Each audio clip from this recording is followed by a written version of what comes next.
ProArc column boom with seam tracking with the one set of rotators. Press for go.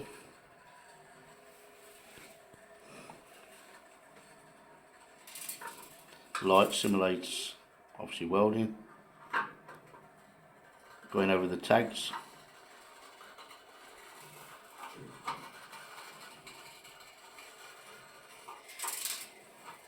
This will just keep rotating on the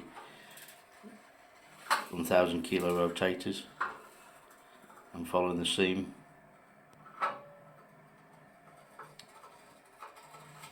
The tacks that has been done really could do with being a little bit smaller. As you can see, it raises up over the top and then back down again. Movement there was obviously the joined up ring.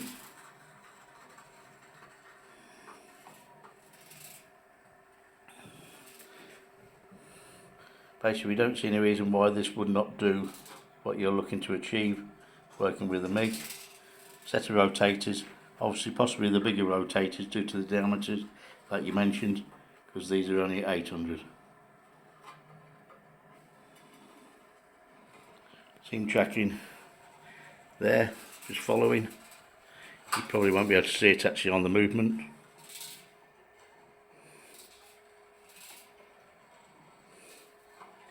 Any decent MIG could be connected into the system and the machine will control the on and off.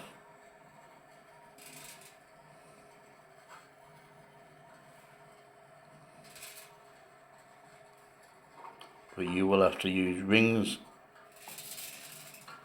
for each different diameter.